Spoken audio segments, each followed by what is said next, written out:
Hi everyone, this is another episode of Gold Us Girls, and I'm happy to see you here today again. And our channel focuses on presenting facts about Israel, debunking myths and lies about Zionism, and battling prejudice towards Jews, rather called Jew hatred. If you like our shows, what you seem to do, because 95% of returning viewers do, but do not subscribe. It may be hard to find the button, but if you search a little bit, you will find it. And please do, because you really help us. So today, and my name is Carla from Walsum, by the way. My co-host for today is Rachel Rappaport, and our guest for today is Bryan Leib. Hi, so good to be here. Thank you. Thank you for joining us.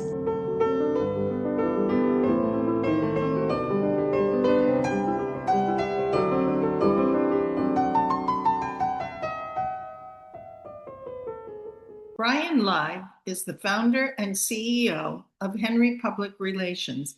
He's a senior fellow with Hungary's most influential think tank, the Center for Fundamental Rights. Welcome, Bryan. It's so nice to see you again. We met at a Judeo-Christian club event just prior to your recent trip to Hungary, where you were a speaker at the main stage of CPAC Hungary. So I'm wondering if you could tell us a little bit about that experience and share with us your thoughts on the Hungary-US alliance. It's so good to see you again. And yeah, I had met you just before I was going over to Hungary for CPAC Hungary. And it was just such an amazing conference once again. It's my third year being at CPAC Hungary, where we bring conservatives from all around the world, Europe, United States, and Israel together to fight back against what's happening on the world stage. So it was a lot of fun to be there. I had the honor of sharing the main stage with Prime Minister Benjamin Netanyahu's son, Yair Netanyahu. And we talked about a lot of very important issues and talked about the rise of anti-Semitism in America and Europe and really all throughout the world. But yeah, it was just a great conference. It's so good to be surrounded by like-minded people. And I can tell you from our perspective as Jews and as Zionists, I do not feel I feel so at home when I am in Hungary versus any other country that I go to in Europe. There's a real commitment and a real emphasis in Hungarian culture, both people, government, nonprofits, everything that really support and defend Judeo-Christian values. And Hungary is the only country that routinely votes in support of Israel on the world stage at the UN and at the EU. They are the only European country that continues to stand with Israel lockstep every step of the way. So it's a good place to be for Jews. It's a good place to be for Israelis. It's a good place to be for anyone that believes in supporting the people and land of Israel, and that being Hungary. So yeah, it was good to be back there. It was my seventh visit in the last 2 years. So you could say I like Hungary quite a bit. Yeah. And actually, it's funny that you say that you felt at home there, because a few years ago I went to Budapest, and I was in the main area, I guess downtown, where the main synagogue is. And it was Friday evening, and I was walking in the street, and there were a bunch of people from Chabad, and they were singing and dancing in the street. And it was such a joyous experience. And I was so surprised how comfortable I felt, because, living in this country, with anti-Semitism, and, it was prior to, the October 7th, but still, I know about anti-Semitism, and I didn't feel it at all. I was just very relaxed in that environment, and I thought that was very special. So that was a great thing. But what about the U.S.-Hungary alliance? Could you Hmm. talk a little bit more about that? Of course, happy to. And just really quickly before I do that, it's so interesting when I'm in Hungary and you hear Hungarian, obviously, and you hear English. And I would say the third other language that I hear the most is Hebrew. Whether Huh? you're just you're in a restaurant or you're walking around. I mean, listen, Israelis know what's happening in Europe right now, and they know that they have targets on their backs anywhere they go in Europe, but they know in Hungary they don't have a target on their back. What you saw happen a couple of years ago is everyday life for Jews in Hungary. It's everyday life for Israeli tourists that are visiting Hungary. There is no animosity towards Jews or towards Israelis inside of Hungary, and I really think it's very special, and it really speaks, I think, to the leadership of Hungary, but also just the people. I mean, the people of Hungary. They're very, very kind of like simple people in the sense of they just want to live their lives and want to provide for their families. They want to respect God, respect religion, and they don't get into all this other nonsense. So it's really nice, for Israelis to be in Hungary. With regards to the U.S.-Hungary alliance, for 4 years under the former president Joe Biden, it was pretty rocky. It was very rocky, actually. The Mm-hmm. the former ambassador David Pressman was labeled by everyone as more of an activist than an ambassador, and he was very much working against the Hungarian government during his time there, and it really was not good. It was not good. Anytime you have an ambassador that's engaging in political activism instead of diplomacy, it sends a really bad message to that country, to their government, and to their people. So it was 4 years that was really. If you talk to any Hungarian, they will tell you they did not enjoy the 4 years of the former president Joe Biden. Fast forward to today, it's a much different scenario. Mm-hmm. Respect has returned to the equation under President Trump and his diplomats in the State Department. There is respect once again between the United States and Hungary, and I really think that there's a really big opportunity here for the U.S. and Hungary to really chart a new course and really create a new golden era of bilateral relations. And it's already starting to happen. I mean, it's already starting to happen. President Trump has not announced an ambassador to Hungary yet, but there still are a lot of people and a lot of touch points that are bringing our alliance closer together. And it's an alliance that is very important. I mean, Hungary is a country of 9.5 million people. They're a NATO ally, so they're not a major country in that sense. But they are one of the last defenders of Western values and Judeo-Christian values, and Yeah. we have to support countries like that Yeah. because what's happening in Europe right now. Listen, you speak to Europeans in a lot of countries like Germany and United Kingdom and France. They don't recognize their countries anymore. I mean, listen, sometimes we don't recognize our countries here in America with what's happening, but that's not happening in Hungary. So we've got to build them up. We've got to support them because they've got to continue fighting for the future of Europe. And America First, by the way, does not mean America alone. There's a lot of people that talk about how the America First movement means that we're isolationists and we're not worried about what's happening around the world. That's not true. And that's not what President Trump thinks either. America First means, yes, we have to take care of ourselves, our people, our economy, on our borders, but that doesn't mean that we retreat from the world stage. Because if we retreat from the world stage, a lot of that bad stuff is going to come to our doorstep. So, yeah, America First doesn't mean America alone. And I think that there's a really amazing opportunity for us to chart a new course between the United States and Hungary, and a lot of us are already doing it already. So the future is very bright for relations between Washington and Budapest. I'm happy that you say that, and certainly that America First idea, you can explain that in two ways, right? I like your explanation, and it's like in psychology that you take first care of yourself, because otherwise, what do you have to give? And that is, you need to have a healthy country before you can help others. And I think Of that is course. very, very, very important. So you were there also in the connection with CPAC, right? Would you like something to share about that? Yeah, so for CPAC Hungary, we had over 100 speakers, attendees from over 6 continents. 80 countries were represented, 4,000 attendees that were there, and it was just really amazing to be there. I mean, I've been involved with CPAC Hungary now for a couple of years, so for me, it's like going home to a place where sanity and common sense is back on the table, and that's something that you really see with the Hungarians, and also they bring the leaders from every European country there. So it restores the faith in humanity for an American, because you get to meet leaders from every major country in Europe, and people that are really fighting for the future of their country. And just like we're putting America first, Hungary is putting Hungary first. And there are leaders in France and United Kingdom, in Spain, that want to put their countries first. So it's really refreshing to know that there are other patriots, other like-minded patriots out there, that are putting their countries first. CPAC Hungary is it's always just such a lot of fun. And anytime you're able to also be a speaker on the main stage, it's such an honor to be able to be there and play a small role to contribute to the continued success of CPAC Hungary. Wow. One of the things I was thinking about as to why it's a safe place for Jews, pardon me, in Hungary.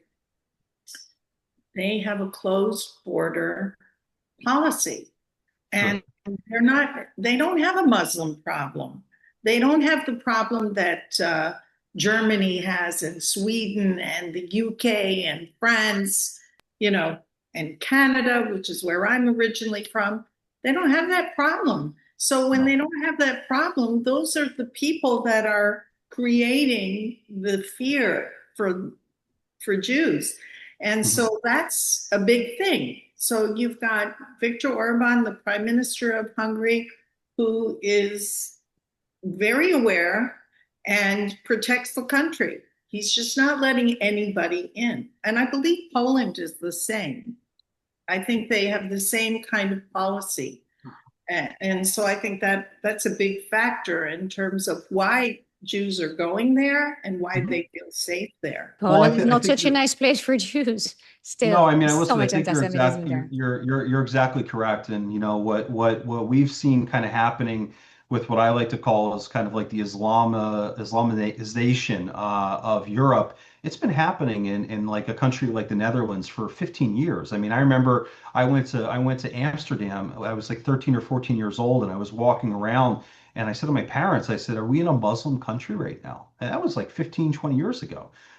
So I think that they've seen, leaders like Viktor Orban have seen the writing on the walls, and they made a conscious decision to say that they are going to protect their country. And by the way, there's immigration to Hungary. I mean, Hungary is, they're like any other country. If you want to move to Hungary and become an immigrant, there's a process, but there is a right process and a wrong process. Yeah. And they very much have closed their borders to illegal immigration. They have a saying there in Hungary. They say the only acceptable number of illegal immigrants or illegal migrants is zero. And you feel it. I mean, you feel it when you're there. I mean, I've been to many European countries where I'm constantly walking around. My head is on a swivel. I walk around Hungary and Budapest. I very rarely even see police. So it's a very safe place, not just for Jews. It's a safe place for everyone. Right. And I encourage anyone that's watching this right now, take your next vacation to Budapest. You're going to have a lot of fun there. Well, it's beautiful. Well, one of the things that I want to talk about, so you were a former CPAC-endorsed GOP congressional candidate. So I know you had a recent run against Debbie Wasserman Schultz. And I want to talk to you a little bit about her, because I think a lot of people wrongly assume that just because she's Jewish, she's pro-Israel. But in fact, she's not. And for instance, I know that like a number of years back, she co-sponsored an event for J Street, which is an organization that pretends to be pro-Israel, but is absolutely not. And but I think a lot of people don't know this, so they just assume. So, I mean, like Bernie Sanders, he's Jewish, but he's not pro-Israel. So, so there were a number of other things about Debbie Wasserman Schultz that were not that kosher. So maybe you can talk a little bit about that, because Yeah, so I mean, listen, we also can't forget that Debbie Wasserman Schultz spoke up and was opposing the motions to remove Ilhan Omar from the Foreign Affairs Committee. So, I mean, Yeah. you can go on and on and on with things that Debbie has done that really make you question her support for Israel. And honestly, I think the biggest thing for me is in a post-October 7th world, anyone that continues to think that a two-state solution is the solution is not pro-Israel anymore. I mean, if you think a two-state solution is going to help Israel, it's Yeah, not you're a two-state dreaming. solution. It is the final solution, is Yes. what And is what Muslims they're Yes. don't doing to want it Israel. either. Yes, we know that story already. It's really Yeah. unbelievable. But people, Unbelievable. but people, people like Debbie, I mean, they continue to support the two-state solution, and they continue to think that there's partners for peace on the other side, and the reality is there's not. No. Hamas is not a partner for peace. The other side of the Palestinians, they're not a partner for peace. The Israelis have never had a partner for peace. So you know, Debbie has a very interesting record. She definitely will tell you and any of her voters and any of her constituents that she's very pro-Israel. She'll tell you about bills that she voted for and things that she's done. But yeah, at the end of the day, I just kind of can't square it with if you're pro-Israel, then you need to stop saying that there's going to be a two-state solution. There's only going to be one state. It's the state of Israel. But you know, Debbie is trapped into that world of continuing to think that there's going to be two states, and you know, she also doesn't want to acknowledge the anti-Semitism that's coming from the left and coming from progressives in this country. She only wants to talk about the MAGA extremists like me. She calls me a MAGA extremist. I don't really think I'm too extreme. I mean, sure, I'm a supporter of President Trump, and I support the Make America Great movement, the America First movement. I wouldn't say I'm extreme. I would say it's kind of common sense. But yeah, Debbie, it was interesting running against her. I wouldn't rule out doing it again because I definitely think that she's a horrendous member of Congress. But I will tell you, and I'll tell your audience this: running against an incumbent member of Congress, especially an incumbent that's been in there for over 20 years, it's very tough to beat them. The system that we live in, the election system that we live in, it's designed to keep the Debbies in and keep the Bryans out. So Uh, that is She has sad. name recognition as well. So people who aren't really that familiar with what her votes are, what her stand is on various things, they're just going to vote for her because they know her name, and of it's course. not a good reason, but a lot of people are not politically knowledgeable. They're not aware. And for one thing, she voted against the Israel Security Assistance Support Act, and she tries to say that That's she's right. She also voted in support of the Iran nuclear deal. And then right. she went Yeah. on public television with Jake Tapper on CNN. And let me see if I can recreate this really quick. So Jake Tapper says, Debbie, you voted in support of the Iran nuclear deal. Why did you do that? And Debbie looks at him and she goes, Jake, I did it with my Jewish heart. I had to do it for the future of the Jewish people. That's the load of nonsense that people like Debbie spit out there. So yeah, it's Not crazy. logical.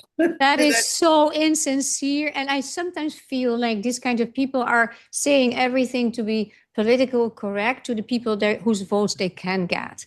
It's like talking with two mouths to get the Jews, to get the Muslims, to get what. It's disgusting. It's disgusting. Well, yeah, the two-state solution, if you're a bit in your right mind and you know a little bit of the situation, and if you're from Western, if you're a Western, have your Western glasses, then you really need to step out of that and see that in the Middle Eastern way of thinking is totally different. I'm from the Netherlands, and what you said, I can totally relate. That's why we are in America. But anyway, it's so many people still do, and it is, I will hope, and it's very disconcerting. Anyway, we are at the end of our interview, and as every time we have a favorite, it's hard to say favorite, we choose somebody that is really despicable as our, what is it, as our Jew hater or Jew hatreds, anti-Semites of the week. So can you please start, Rachel? Well, I chose Al Jazeera, which is a news agency that is really, really biased against Israel. And, I mean, BBC, you know, all these agencies that are. It's just really sad because they're providing news to a lot of Arab speaking people and others, and the news is always against Israel. And there's also some allegations that there's Hamas operatives in Al Jazeera. Yeah. So, you know, it doesn't help the situation when you get lies for news. So that's who I picked. Yeah, that makes sense. Thank you. Bryan. Who's my Jew hater? Yeah, Uh, it's almost say my favorite. It sounds so contradictory. It's like an there's so oxymoron. many. There's so many. I Yeah, mean, there's so many of them. unfortunately. Yeah. I think the very timely one right now would be the gentleman that's running in New York for mayor, Oh, yeah, the Muslim guy. Zohran Mamdani. Yeah. Um, I would think, yeah, listen, he has, if I'm being honest with you guys, he has a real shot at actually winning this Democratic Yeah. primary. Yeah. And that should scare a lot of people right now, to Yeah. be honest with you. I mean, the things that he's said about Israel, the things that he wants to do. I mean, it's a real issue. And by the way, a lot of people don't notice about him. He was an active member of Students for Justice in Palestine Yeah. when he was in college. Yeah. Exactly. The And that's same me. movements that are on college campuses all Yes. throughout America right now, chanting Yes. for free Palestine, aka kill Yeah. the Jews. Yeah. Yeah. So I'd say he's probably my biggest Jew hater of the week. Okay. I actually picked him a few weeks ago on another Ah, episode. He was the one. And you know what I also just found out? There's some Satmar rabbi, they're Hungarian background, Satmar. Do you know who they are? Satmar? Satmar. They're Mhm. like Satmar is it's a very Orthodox. big sect of Orthodox Judaism. Yeah, They're insane. Like they're they not all insane. They're not all insane. no, There's a small group of them called Neturei Karta. Yes. yeah, It's a Exactly. very, trust me, it's a very small group of them. And yes, they Yes. are absolutely insane. They'll go into congressional hearings with Code Pink to protest Israel. right. They'll That, stand at the Israel Day parade, holding signs that Israel is apartheid. They're a very, very, very small sect of the Satmars. let's not Yeah. give them attention because it's a shameful story. Well, Let's. I remember when I would go to APAC conferences in DC, and I would see them with the Muslims who were protesting, Yeah. Me too. Yeah. together. Yeah, They're we have a useful lot of idiots. weirdos in our midst They're too. useful idiots. Yeah, we Right. have a lot of, yeah, we also have them. Let's And not forget that. this guy is like supporting, I can't remember his name, the guy who's running for mayor in New York. Okay, so my anti-Semite of the week or Jew hatred is Mrs. Greta Thunberg. I have been so appalled by her with the arrogance when she was in Israel and 43 minutes of movie documentary that was put together only for certain people because it should not be smeared and whatever negative could be happening, and she turned her back even. So if you call yourself an advocate, she was before, of course, for the environment, and that is fine with me. But this, to be an advocate for a group and you don't want to know the truth and you turn your back. If I was Israel or the IDF, I would have kept her on her chair until she watched it before I would let her go back in a plane. And I find this that you have a certain sympathy for for a case, fine. But that you even don't want to see the truth or another side of the story, so significantly strong, horrible. And then still she has 14 million followers on Instagram. I think it's so despicable. Now let's go quickly to something nice. Okay, Rachel. Okay, because Bryan is here and we're talking about Hungary, I picked Viktor Orban, the Prime Minister of Hungary, because he makes the country a safe place for Jews, and I like where his thinking is. So that's who I chose. By the Okay. way, just to add on to what you just said there, the Prime Minister, Viktor Orban, when news broke that the ICC had issued arrest warrants against Benjamin Netanyahu Right. and other members of the Israeli cabinet, it was Prime Minister Orban that sent a letter to Netanyahu and said, Bibi, come to Hungary. We won't arrest you. So it was just about a month and a half ago, or maybe a month or so, where Netanyahu did visit Hungary. He was received with the highest honors possible, and he spent 4 days in Hungary. So, Viktor Orban is a guy who doesn't just talk; he also acts, and I think that Right. was really nice. So, Yeah. so is it my turn? It's my turn. What Absolutely, you go. to say what? Someone The hero, someone, the hero, your hero. I hope you have Hmm, one. my hero. Someone that has been doing a really good job. He's a freshman member of Congress from my home state of Florida. His name's Randy Fine. Randy has been speaking with such moral clarity and such conviction in the halls of Congress about what's happening throughout this country with regards to anti-Semitism right now. It's weird to call him a hero because he's a friend of mine. So, Randy, don't get a big head that I'm calling you a hero. But he's amazing. He's really utterly amazing in the work that he's doing to fight for us, the Jewish people, to fight for Israel, fight for Zionism is really amazing. And I hope everyone will take a look at the work he's doing. That's so fantastic to hear that. We cannot have enough of those people. And I think it's beautiful to publicly express your gratitude about him. I really appreciate that. Well, I have a very interesting, different person. Her name on Instagram is Magenta Indigena. She has like 30,000 followers, some of the people that I know too. So she is followed by some Israelis as well. Her real name is Dion Bitan. I don't know where she is from. But she is, what is she? A quantum energy healer, very well known, very well expressed, and she identified with indigenous people. I don't know where her tribe is from, but she's an amazing defender of Israel. Her videos are fantastic, very knowledgeable, very critical in a nice way, a little bit sarcasm. And I'm so grateful for people like that because specifically in the internet and social media, right? So I honor that. I honor her today, and I will put also her links and also the other links, your links in the description, and everybody can find you and support you for that, Bryan. Because thank you so very much for being here. You were a great guest, and we learned a lot, and I hope our audience even more. And thank you, and all the best with your career. And maybe one day Thank we you. meet in person because I'm in Miami, and you and Rachel you have already met Rachel. Yeah. Since we talked about Hungary so much, I said I don't speak Hungarian, but I know a little bit of Hungarian. So let me say Köszönöm szépen, which means thank you very much. Thank you very much to You're both of welcome. you for having me on. Thank you for what you're doing.